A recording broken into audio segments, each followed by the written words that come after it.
वेद पाठशाला में मैं आपका हार्दिक स्वागत करती हूँ। प्रिय श्रोता, परमेश्वर का वचन जीवित, पवित्र एवं सामर्थी है। आशा है कि आज के वचन से आपको आत्मिक लाभ होगा। तो लीजिए प्रस्तुत है ये संदेश।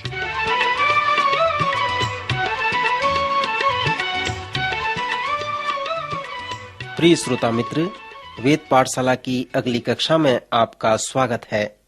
यह कक्षा पवित्र शास्त्र के सर्वेक्षण के कक्षा का एक भाग है।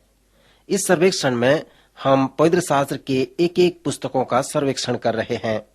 प्रभु यीशु मसीह के महान उपदेश, जिसे हम पहाड़ी उपदेश कहते हैं, उनमें से अनेक कक्षाओं में इस विषय पर बातचीत किया हूँ। मत्ती के 5वें अध्याय के अंत में यीशु ने जो महान उपदेश दिए, उसे चेले तब तक अपने जीवन में लागू नहीं करेंगे जब तक कि उनके पास पवित्र आत्मा का अद्भुत कार्य न हो। पिछले चरण में मैं आपसे बातचीत कर रहा था कि अनुग्रह जो नए नियम की कलीसिया ने पाया, वह उन्हें ये सामर्थ दिया, ये योग्यता दिया कि वे अलग प्रकार के लोग हो सकें। इसी तरह से नए नियम की पुस्तकें हमें ये निश्चयता दिलाते हैं कि हमने अनुग्रह पाया ताकि नए नियम की शिक्षा को मान सकें, जो हमें इस संसार के लोगों से अलग करता है। यहाँ पर इस पैराग्राफ में यीशु ने कहा है कि कैसे आपको दूसरों से अलग प्रकार से होना है। यदि तुम दूसरों से अलग नहीं होगे तो तुम समाधान व उत्तर नहीं बन सकते। और एक ही तरीका है जिसमें आप अलग हो सकते हैं, वह है अनुग्रह को प्राप्त करना। जैसे आप यीशु द्वारा कहे गए इन दोनों बातों को सुनते हैं कि बुरे का सामना न करना और अपने बैरियों से प्रेम रखना, तो आप अपने आप से इस प्रकार प्रश्न पूछें कि क्या मैंने उस अनुग्रह को प्राप्त किया है कि यीशु की शिक्षा को अपना लूं और अलग प्रकार का जीवन बिताऊं। सो इसी तरह से पहाड़ी उपदेश का संदेश समाप्त होता है। जैसे हम 6वें अध्याय में आते हैं तो यीशु अपनी शिक्षा की दिशा को बदल देते हैं और अपने चेलों से कहते हैं, अपने जीवन के आंतरिक भाग को देखो, अपने स्वभाव को देखो। वे जो 4 उदाहरण हैं कि तुम पृथ्वी के नमक हो, जगत की ज्योति हो, पहाड़ पर बसा हुआ नगर हो और वो दिया हो जो दीवट पर रखा गया है। मित्र, वो सभी पैराग्राफ जो संबंध के विषय में हैं, यीशु कहते हैं कि अब चारों ओर देखो, क्या तुम सचमुच में उन्हें देखते हो? अनेक लोगों ने उस समस्या को नहीं देखा, वे उन्हें चारों ओर से नहीं देख सके। श्रोता, 6वें अध्याय में यीशु की शिक्षा की दिशा बदल जाती है। यीशु अपने चेलों को चुनौती देते हैं कि वे दृष्टि करें। यीशु कहते हैं कि यदि तुम मेरे उत्तर व समाधान बनना चाहते हो तो तुम देखो और तुम बुरे का सामना न करना, वरन अपने बैरियों से प्रेम रखो। तुम अलग प्रकार के व्यक्ति बन जाओ। संबंध के विषय में शिक्षा देने के बाद यीशु ने उनसे कहा कि मैं तुम्हें ऐसे ही नहीं छोड़ूंगा, मैं तुम्हें एक अलग दिशा बताऊंगा कि तुम उसे देखो और उसे देखना सीखो। मित्र, हमें जीवन जीने के लिए 3 दिशाओं को देखना है। आप इसे पवित्र शास्त्र में देख सकते हैं, जहां पर इसे समझाए गए हैं। हमने पुराने नियम के सर्वेक्षण में उसे देखा था। यदि आप आत्मिक रूप से परिपक्व होना चाहते हैं तो जो आप देखते हैं उसे आपको मानना होगा और इसके साथ ही साथ आपको अपना पाप मानना होगा। फिर आप चारों तरफ देखें और जिस तरह से परमेश्वर चाहता है कि आप लोगों से संबंध बनाएं, उसी तरह से आप दूसरों के साथ संबंध बनाएं। सो यीशु के कहने का जो तात्पर्य है कि यदि आप पृथ्वी के नमक व जगत की ज्योति बनना चाहते हो तो जब तक ऊपर की ओर दृष्टि न करो, आप चारों ओर वास्तविक रूप से नहीं देख सकते। इस 6वें अध्याय में यीशु अपने चेलों से कहते हैं कि ऊपर की ओर दृष्टि करो। पहली बात जो 6वें अध्याय में यीशु कहते हैं, सावधान रहो। तुम मनुष्य को दिखाने के लिए अपने धर्म के काम न करो, नहीं तो अपने स्वर्गीय पिता से कुछ भी फल न पाओगे। इसलिए जब तू दान करे तो अपने आगे तुर ही न बजवा, जैसा कपटी सभाओं में गलियों में करते हैं, ताकि लोग उनकी बड़ाई करें। मैं तुमसे सच कहता हूँ कि वे अपना प्रतिफल पा चुके हैं। परंतु जब तू दान करे तो जो तेरा दाहिना हाथ करता है उसे तेरा बायां हाथ न जानने पाए, ताकि तेरा दान गुप्त रहे, और अब तेरा पिता जो गुप्त में देखता है तुझे प्रतिफल देगा। यहाँ यीशु देने के विषय अनुशासन को बता रहे हैं। क्या आप जानते हैं कि देना एक आत्मिक अनुशासन है? देना एक और ऐसा विषय है जो आपके विश्वास व आत्मिक जीवन को बढ़ाता है। यीशु मसीह के चेलों के लिए देना एक महत्वपूर्ण विषय था। इसलिए 6वें अध्याय के प्रारंभ में ही यीशु ने अपने चेलों से कहा कि तुम्हारा दान गुप्त रहे, यह दिखावे का न हो। मित्र, आप देखें कि वो फरीसी सदुकी सभाओं और गलियों में जाते हैं, अपने आगे तुरही बजवाते हैं ताकि लोग उनकी बड़ाई करें और कहें कि वे उदारता से देने वाले हैं। यीशु ने कहा, ये लोग मनुष्य को दिखाने के लिए ऐसा करते हैं, परंतु जब तुम दान करो तो इस प्रकार न करो। तुम्हारा दान गुप्त रहे और तुम्हारा पिता जो गुप्त में देखता है तुम्हें प्रतिफल देगा। यहाँ पर जो महान सच्चाई है, क्या आप उसे जानते हैं? आपका आत्मिक स्तर आपके अनुशासन द्वारा देने की विश्वास योग्यता के आधार से संबंधित है। यीशु ने लूका के 16वें अध्याय में कहा है कि जो धन आपके पास है उसमें परमेश्वर के भाग को देने में यदि आप विश्वास योग्य हैं तो वह हर तरह से आपको आशीषित करेगा। परंतु देने के संबंध में यदि आप विश्वास योग्य नहीं हैं तो वह उन आत्मिक आशीषों को आपको नहीं देगा। इसका अर्थ यह है कि आपके जीवन में आत्मिक आशीषों के आने का जो परिणाम है वह इस क्षेत्र में आपकी आज्ञाकारिता है। इसलिए देना एक महत्वपूर्ण आत्मिक नियम है। क्या आप इस सत्य को मानते हैं? यहाँ पर जो महत्व है वो इस प्रकार है कि जब आप देते हैं तो आप परमेश्वर को देते हैं।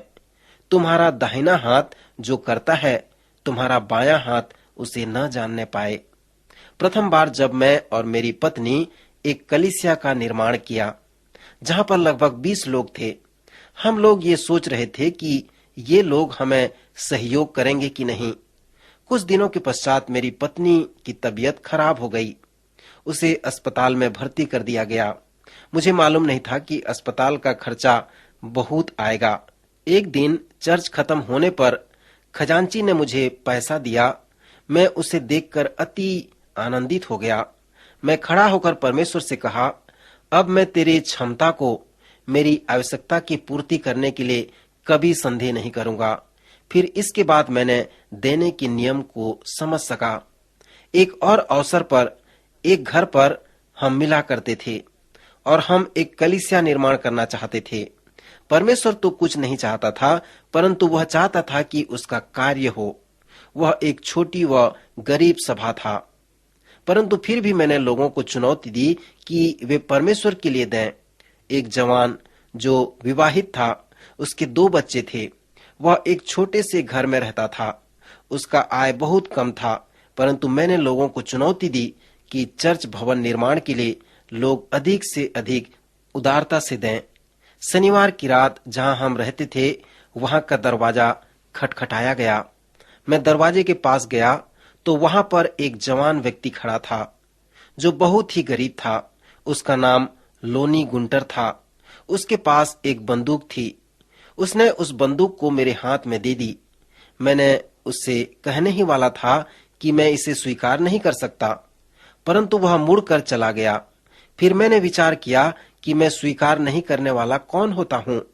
वह मुझे नहीं दे रहा था। सोमवार की सुबह उसे मैंने बाजार में ले गया और उससे मुझे एक अच्छी रकम मिल गई। लोगों ने उदारता से दिया। आज वह कलीसिया एक मजबूत व बढ़ने वाली कलीसिया है।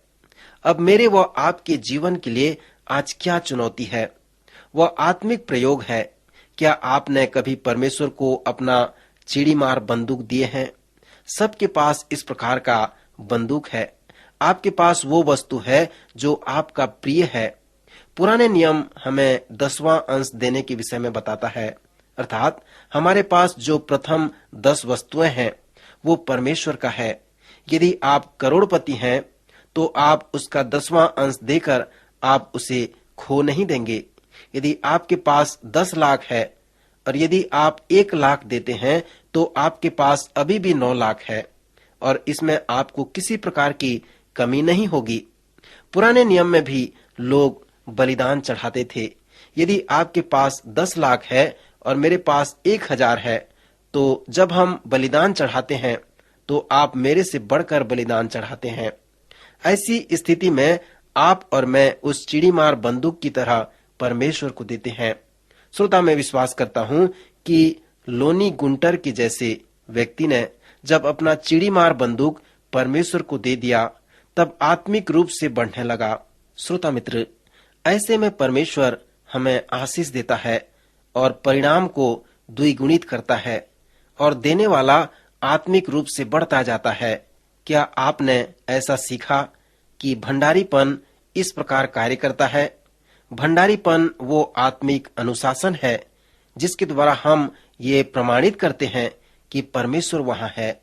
आपका स्वर्गीय पिता जो वहां पर है आपको तब प्रतिफल देगा जब आप उसे देंगे, मनुष्य को दिखाने के लिए नहीं परंतु परमेश्वर को।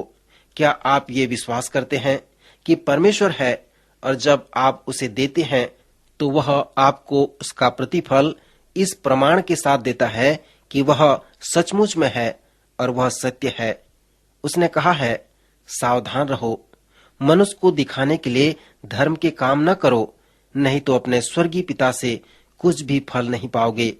पर जब तू दान करे तो तेरा दाहिना हाथ जो करता है उसे तेरा बायां हाथ न जानने पाए, ताकि तेरा दान गुप्त रहे और तेरा पिता जो गुप्त में देखता है तुझे प्रतिफल देगा। प्रभु आपकी सहायता करे कि परमेश्वर को देने के द्वारा आपका विश्वास व आत्मिक जीवन बढ़ता जाए। प्रभु आज के इन वचनों द्वारा आपको आशीष दे। आइए इस समय हम प्रभु से प्रार्थना करें, प्रभु से आशीष मांगें। स्वर्ग में विराजमान हमारे प्रिय परमेश्वर, हम आपकी स्तुति, बड़ाई और प्रशंसा करते हैं।